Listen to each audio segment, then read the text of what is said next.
Hello students, अभी तक हमने कोडिंग और डिकोडिंग के जितने भी टाइप्स होते हैं, प्रकार होते हैं, उन सब के बारे में हमने पढ़ लिया है। अब हमने सब प्रकार को मिलाकर जो एग्जांपल्स हो आज हम उन्हें देखेंगे मिक्स करके कि कैसे सॉल्व करते हैं। ठीक है, जैसे देखिए पहला एग्जांपल क्या है। अगर किसी निश्चित सांकेतिक भाषा में मोस्ट को क्या लिखते हैं 134 एंड उसी निश्चित सांकेतिक भाषा में फुल को क्या लिखते हैं 90 यानी 90 लिखते हैं, तो बताइए उसी निश्चित सांकेतिक भाषा में सक्सेस को क्या लिखेंगे। ठीक है, अब अगर ध्यान से देखिए सबसे पहले क्या करेंगे, साइड में कहीं पे एबीसीडी लिख लेंगे और जो ए का वैल्यू जहां पे आता है कौन से पोजीशन पे वो लिख लेंगे, सबका लिख लेंगे 26 तक यानी जेड तक का।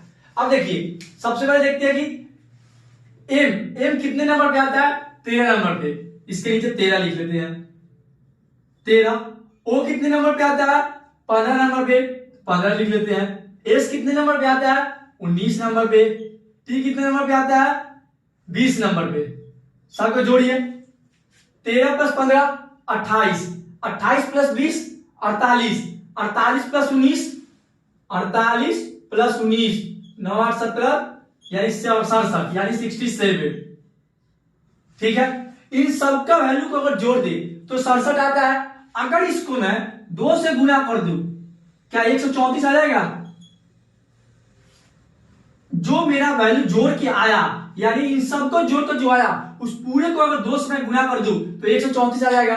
देखते हैं क्या यही पैटर्न इसमें फॉलो कर रहा है कि नहीं कर रहा है। देखिए एफ को क्या लिखते हैं हम लोग 6, यू को क्या लिखते हैं 21, आर को क्या लिखते हैं 18। सबको जोड़िए 21 और 6 और 6 और 21 27, 27 18 45 आ गया। अगर 45 को 2 से गुना कर दो तो 90 आ जाएगा यानी 45 इंटू 2 90 आ गया मेरा। यानी कि मेरा पैटर्न क्या बन गया, सबका जितने नंबर पे है जैसे आई 9 नंबर पे है उसी प्रकार सबका नंबर लिख देंगे और उस टोटल को पूरे को 2 से गुना कर देंगे तो हमारा आंसर आ जाएगा। अब देखिए एस कितने नंबर पे 19 नंबर पे, यू कितने नंबर पे तो एस 19, यू 21 नंबर पे, सी कितने नंबर पे 3 नंबर पे, सी कितने नंबर पे 3 नंबर पे, ई कितने नंबर पे है 5 नंबर पे, एस कितने नंबर पे 19 नंबर पे। फिर एस है तो दोबारा से 19 लिख देंगे। अब इन सबको जोड़ देते हैं 19 और 21 कितना हो गया 19 और 20 40 हो गया। 43 प्लस 3 46, 46 से 5 51 और 19 से 19 38, 51 प्लस 38 8 1 9 5 3 8। ठीक है, ये मैं कितना आ गया 89 यानी 89 आ गया। अब इसको क्या करना है पूरे को 2 से गुना कर देना है तो 89 इंटू 2 9 दूना 18 8 दूना 16 1 17 यानी 178। तो हमारा आंसर क्या हो गया 178। बस क्या करना है हमें पता कर लेना है इस मोस्ट के बदले 134 कैसे लिखा हुआ है, इसके बदले 90 कैसे लिखा, उसी सेम तरीके से हम सक्सेस को भी लिख देंगे। ठीक है, लिखिए नेक्स्ट क्वेश्चन हल करते हैं। नेक्स्ट एग्जांपल देखते हैं। नेक्स्ट एग्जांपल कह रहा है अगर किसी निश्चित सांकेतिक भाषा में ड्रोन को क्या लिखते हैं SERFO तो उसी निश्चित सांकेतिक भाषा में हाउस को क्या लिखेंगे। ठीक है, तो सबसे पहले चेक करते हैं। अब देखिए 1 2 3 4 5, अगर मैं ध्यान दूं 2 1 2 का पेयर बन सकता है। चेक करते हैं कि क्या इसके पैटर्न में कुछ है या नहीं है। अब देखिए डी से एस नहीं, आर से ई ये कोई पैटर्न नहीं बनेगा। इसका मतलब क्रॉस चेक करते हैं। आर के बाद एस, आर के बाद क्या है हमारा आर के बाद एस एक आ गया, डी के बाद ई एक आ गया यानी +1 बोल सकते हैं। पर क्या हो रहा है डी इधर आ रहा है, जो फर्स्ट पोजीशन पे है वो सेकेंड पे आ गया, जो सेकेंड है वो फर्स्ट पे आ गया। अब देखिए एन से ओ एक आगे, ई से एफ एक आगे, ई के बाद एफ आता है यानी इसमें भी वैसे ही हुआ +1 अब बीच वाले को देखिए ओ से आर 1 2 3 यानी 3 आगे हुआ है तो प्लस का 3 बोल सकते हैं। यानी क्या हुआ इन दोनों को +1 ये +3, फिर इन दोनों को +1। अब देखिए सबसे पहले यहाँ पे O आएगा, O के नेक्स्ट नंबर क्या आएगा, यानी O के बाद P आता है, O के बाद P, H के बाद I आता है, I लिख देंगे। U से 3 आगे, U से 3 आगे 1 2 3 यानी X आ गया। अब देखिए E के बाद F आएगा, S के बाद T आएगा। हमारा आंसर क्या हो गया, PIXFT। ये तो बहुत सिंपल था, 5 लेटर का दिया हुआ था, 5 अक्षर का शब्द। हमने क्या किया, 2 1 2 को पेयर बना दिया और चेक कर लिया कि आपस में उनका रिलेशन कैसा है। जब हमने देखा कि आर के बदले एस यानी ए आगे आ रहा, डी के बाद डी आ रहा, सेम उसी प्रकार से हमें हाश के बदले भी लिख दिया। ठीक है, यहां तक लिखिए आप लोग। मतलब एक कुछ और एग्जांपल देखते हैं। नेक्स्ट एग्जांपल हम देखते हैं। एग्जांपल क्या कह रहा है, यदि किसी निश्चित सांकेतिक भाषा में स्ट्रेट को TSARGITH लिखते हैं तो उसी निश्चित सांकेतिक भाषा में थर्सडे को क्या लिखेंगे। ठीक है, अब आप ध्यान से देखिएगा, 2 4 6 8 अक्षर का देखिए, STTSRARIGGIHTTH यानी इसमें क्या किया है, 2 का पेयर करके क्रॉस किया है। ये T यहां लिख दिया, ये S यहां लिख दिया, A यहां लिख दिया, R ऐसे लिख दिया, I को इधर लिख दिया, G को इधर लिख दिया, H को इधर, T को इधर, यानी कुछ भी क्या किया है, 2 का पेयर करके और क्रॉस कर दिया है। यानी सबसे पहले H, फिर T, फिर R, फिर U, फिर D, फिर S, फिर Y, A। ये तो बहुत आसान था, 2 का पेयर बनाया और उसको क्रॉस करके लिख दिया। जो 2 नंबर पे था 1 नंबर पे आ गया, जो 1 नंबर पे था वो 2 नंबर पे आ गया, 3 वाला 4 पे चला गया, 4 वाला 3 पे आ गया। ऐसे सेम तरीके से हमने थर्सडे को लिख दिया, H पहले, फिर T बाद में, फिर R उसके बाद, फिर U उसके बाद, फिर D, फिर S, फिर Y, फिर A। ठीक है, एक और एग्जांपल देखते हैं हम लोग। यदि किसी निश्चित सांकेतिक भाषा में हार्वेस्ट को 222172420310 लिखते हैं तो उसी निश्चित सांकेतिक भाषा में फार्मर को क्या लिखेंगे। सोचिए आप लोग कि आखिरकार हार्वेस्ट के बदले ये कैसे लिखा हुआ है। ठीक है, अब ध्यान से देखिए, सबसे पहले क्या, इन नंबर दिया हुआ है तो सबसे पहले इन सब का नंबर लिख लेते हैं। H का नंबर क्या है, H का नंबर 8, तो 8 लिख लिया हमने। A का 1 होता है, R का 18, V का 22, E का 5, S का 19, S का 19, T का 20। अब देखिए 8 22 कोई रिश्ता नहीं है, 8 के बदले 22, 1 के बदले 21, 18 के बदले 7, ये कोई रिश्ता नहीं है, यानी कुछ और हमें सोचना पड़ेगा। अगर आप ध्यान से देखिए, ये 20 है, 22, 19 तो 21, 5 तो 7, 22 तो 24, 18 तो 20, 1 तो 3, 8 तो 10, यानी पीछे से वाले से स्टार्ट किया है, 2 जोड़ दिया है। 20 के बदले क्या लिख दिया, 22, 19 है, 19 के बदले क्या लिख दिया, 21, 5 के बदले 7, 22 के बदले 24, 18 के बदले 20, ठीक है, 1 के बदले 3 और 8 के बदले 10, यानी पीछे से स्टार्ट करना है, 2 जोड़ करके।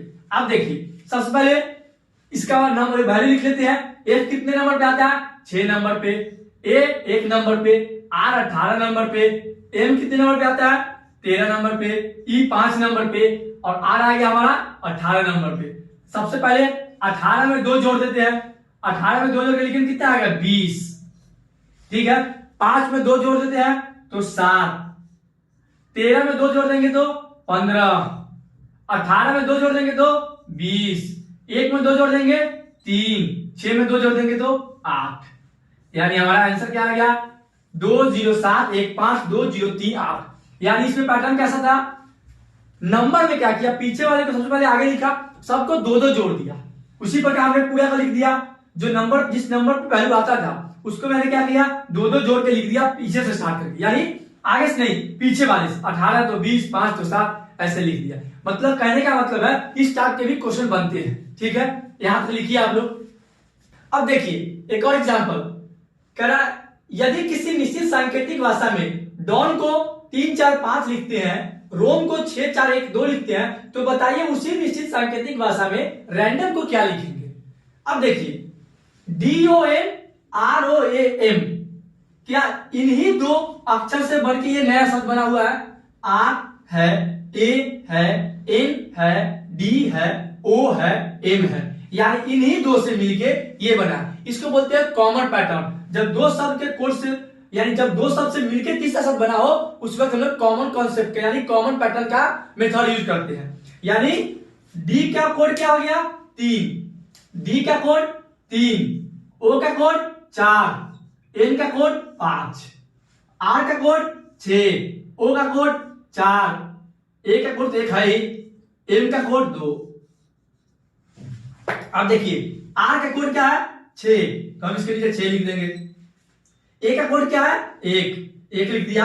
एन का कोड 5, डी का कोड क्या था 3, ओ का कोड 4, एम का कोड 2। ये बहुत आसान होता है क्योंकि इन्हीं दो में से देख के आंसर लिख देना है। ठीक है, इन्हीं दो में जैसे डी का 3 हो गया, आर का 6 हो गया, और इन्हीं दो शब्द यानी दो अक्षरों से मिलके तीसरा शब्द बना हुआ है, तो जो सेम डी का कोड आएगा, अक्षर का कोड आएगा, वो कोड यहां पे लिख देना है। ठीक है, लिखिए आप लोग। नेक्स्ट एग्जांपल हम देखते हैं। कह रहा है यदि किसी निश्चित सांकेतिक भाषा में परमिट को VBLNOG बोलते हैं, तो उसी निश्चित सांकेतिक भाषा में इनर्शिया को क्या बोलेंगे। ठीक है, अब देखिए सबसे पहले देखते हैं कि परमिट के बदले ये कैसे लिखा गया है। P से V, P से V, P से V 1 2 3 4 5 6, यानी 6 आगे लिखा है प्लस 6। E से V, E से V यानी 5 और 22, ये तो बहुत दूर चला जाएगा। 1 2 3 4 5 6 7 8 9 पीछे भी हो रहा है, दैट मींस ये नहीं, दूसरा सोचते हैं। अब ध्यान से देखिए E और V क्या है, अपोजिट पेयर है, बोल सकते हैं E के साथ भी अपोजिट पेयर है। ठीक है, और चेक करते हैं R से L कैसे लिखा हुआ है। R से L 1 2 3 4 5 6 यानी -6। M से N देखते हैं, M से N, M से N, M से N, ये एक ही आ गया, लेकिन अगर ध्यान से देखिए M और N क्या है, अपोजिट पेयर है, तो ये बोल सकते हैं अपोजिट पेयर। ठीक है, I से O, I से O 1 2 3 4 5 6 यानी 6 आगे बढ़ा प्लस 6। T से G, T से G यानी ये क्या है अपोजिट पेयर, तो अपोजिट पेयर। यानी हमारा रिश्ता क्या बना, 1 नंबर पे P, 2 नंबर पे 3 नंबर पे R, 4 नंबर पे M, 5 नंबर पे I, 6 नंबर पे T। अगर ध्यान से देखिए तो सेकेंड पोजीशन का 4th पोजीशन और 6th पोजीशन, इन तीनों में क्या हुआ है अपोजिट पेयर हमने लिख दिया है। जैसे E के बदले V, तो सेकेंड यानी इवन पोजीशन पे क्या हो रहा है, इवन जगह पे ये अपोजिट वैल्यू ले रहा है, यानी अपोजिट पेयर 1 2 3 4 5 6 7, कहने का मतलब 2 4 6, तो अपोजिट लिख देंगे। N का अपोजिट M, ठीक है, R का अपोजिट I का अपोजिट R। ठीक है, यहां से क्या हमें पता चल गया, जो 2 4 6 जो इवन नंबर पे आते हैं उनको क्या किया अपोजिट पेयर में लिख दिया। अब देखिए, अब जैसे 1 नंबर पे 3 नंबर पे 5 नंबर पे जो ऑड नंबर पे आते हैं उनके साथ क्या किया, P से V क्या किया +6, R से L -6, I से O +6, यानी 1 पर 6 आगे जा रहा है, फिर 1 पर 6 पीछे आ रहा है। सबसे पहले इसमें क्या करेंगे, 1 पर 6 आगे कर देते हैं, I से 6 आगे 1 2 3 4 5 6 O आ गया। अब देखिए 6 पीछे जाएंगे, E से 6 पीछे 1 2 3 4 5, E से 1 2 3 4 5 6 यानी Y। अब T से 6 आगे जाएंगे, T से 6 आगे 1 2 3 4 5 6, तो Z, यानी हमारा क्या आ गया आंसर OMXIZR। तो इस प्रकार के कभी कभी कॉम्प्लेक्स क्वेश्चन बनते हैं कि कभी अपोजिट भी दे दिया, कभी फॉरवर्ड पैटर्न भी दे दिया, कभी रिवर्स पैटर्न भी दे दिया, मिक्स करके एक दो सवाल जब टफ आता है कभी कभी ऐसे ही क्वेश्चन कॉम्प्लेक्स वाले टफ हो जाते हैं, तो बनाना मुश्किल हो जाता है with in a time limit. तो इस टाइप के क्वेश्चन हमने देख लिया कैसे बनते हैं। यहाँ लिखिए आप लोग, सॉरी यहाँ पे ए छूट गया है। अब देखिए ए है +6, ये -6, ए से -6 चलते हैं, 1 2 3 4 5 6, तो यू आंसर आओ। एक्चुअली से क्या हुआ, O M X I Z R U, ए छूट गया था हमारा, ठीक है, यानी +6 -6 +6 -6, ये ऑर्डर फॉलो किया, ठीक है। नेक्स्ट एग्जांपल देखते हैं। नेक्स्ट एग्जांपल कह रहा है अगर n को 28 लिखते हैं, ORE को 76 लिखते हैं, तो बताइए पेल को क्या लिखेंगे, ठीक है। अब देखिए n कितने नंबर पे आता है, 14 नंबर पे, तो 14 लिख देंगे।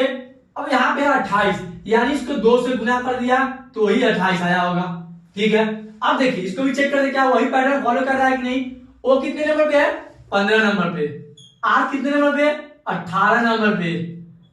ये कितने नंबर पे, 5 नंबर पे। 15 और 5 20, 20 और 18 38। यहाँ पे कितना है, 76 है। अगर मैं 2 से गुना कर दूं तो 76 आ जाएगा, यानी कि हमारा पैटर्न क्या है, सबका वैल्यू कितने नंबर पे वो वैल्यू लिख देंगे और इन सबको क्या करेंगे, 2 से गुना कर देंगे। अब देखिए पी कितने नंबर पे, 16 नंबर पे। ए 1 नंबर पे। एल कितने नंबर पे, 12 नंबर पे। ई 5 नंबर पे। सबको जोड़िए, 16 और 1 17, 17 12 29, 29 और 5 34, यानी 34 और 2 से गुना कर देंगे तो 68 आ जाएगा। 34 गुना 68, ठीक है। ये तो बहुत ही इजी एग्जांपल था, लिखिए आप लोग। देखिए नेक्स्ट एग्जांपल क्या कहता है, अगर कार को हम लोग पिंक बोलते हैं, ठीक है, बाइक को ब्लू बोलते हैं, साइकिल को ब्लैक बोलते हैं, विमान को पीला बोलते हैं, विमान या प्लेन को हम लोग पीला बोलते हैं, तो हमसे सवाल क्या पूछा, तो बताइए आसमान में क्या उड़ता है। तो सबसे पहले मैंने क्या बताया था, जो क्वेश्चन पूछा उसका आंसर पहले खुद से मन में सोचिए। तो बताइए आसमान में क्या होता है, इसमें इन सब में विमान होता है, यानी प्लेन, आसमान में प्लेन होता है या विमान होता है। अब मुझे बताइए उस विमान का कोड क्या है, उस विमान का कोड क्या है, पीला, तो हमारा आंसर क्या आ जाएगा, पीला। सिंपल। सिर्फ मुझे चेक करना है आप क्या पूछा है, आसमान में क्या उड़ता है। इन सब में आसमान में क्या उड़ता है, विमान ही उड़ता है, और विमान का कोड क्या दिया, पीला, तो हमारा आंसर हो गया पीला, ठीक है। लिखिए आप लोग। नेक्स्ट एग्जांपल में देखते हैं क्या कह रहा है, अगर हम लोग फर्स्ट ऑफ ऑल को कैन डैन सैन लिखते हैं, हु इज फर्स्ट को जैन कैन वेन लिखते हैं, दिस इज पेल को वेन जेन ले लिखते हैं, तो बताइए हु का कोड क्या होगा, फर्स्ट का कोड क्या होगा और ऑफ का कोड क्या होगा, ठीक है। इसमें सबसे पहले क्या लिखते हैं हम लोग, जो कॉमन होता है उसका वैल्यू लिखते हैं। अब देखिए फर्स्ट इन दो, और फर्स्ट तो कहीं नहीं है, इन दो लाइन में कौन कौन से कॉमन है, वेन नहीं है, जैन नहीं, कैन, तो फर्स्ट का क्या हो गया, कैन, ठीक है। अब देखिए हु कहीं कॉमन है नहीं है, इज कहां है, एक इसमें है और एक इसमें है, तो इस का चेक कर लेते हैं, इन दोनों में कौन कॉमन है, जैन नहीं है, कैन तो हो गया, वेन है, तो वेन हमारा हो गया, किसका हो गया, इज का, वेन। अब देखिए हु का कोड क्या हो गया, अब देखिए 1 2 3 सब थे, इसमें 2 का कोड मिल गया, इज का कोड वेन हो गया, फर्स्ट का कैन हो गया, तो बचा हुआ कोड किसका होगा, हु का होगा, तो हु का क्या हो गया, जैन, हु का मेरा आंसर आ गया जैन, ठीक है। फर्स्ट का क्या था कोड, कैन। अब देखिए मुझसे पूछा ऑफ का कोड क्या होगा, कहीं पे ऑफ कॉमन है नहीं है, ऑल कॉमन है नहीं है, मुझे क्या पता है, इन 3 शब्द में से एक का पक्का पता चल गया कि कैन है। ऑफ और ऑल इनमें से किसी का भी पूछेगा तो हमें पक्का नहीं बता सकते 100% उसका डैन होगा या सैन होगा, क्योंकि कहीं पे भी कॉमन और नहीं दिया हुआ है। तो इसका मतलब है ऑफ का वैल्यू या तो डैन या तो सैन में से कोई भी हो सकता है, ठीक है। जब तक कॉमन ना मिले हम लोग कंफर्म नहीं कर सकते कि इसका आंसर डैन होगा या सैन होगा, मतलब आंसर दोनों में से कोई भी हो सकता है। ठीक है, देखिए आप लोग, अब हमारा कोडिंग और डिकोडिंग का चैप्टर यहाँ पे समाप्त होता है। कोई भी डाउट होता है आप कमेंट बॉक्स में अपना क्वेश्चन पूछ सकते हैं, मैं उसे रिप्लाई कर दूंगा। ठीक है, please like, watch and comment on my YouTube channel.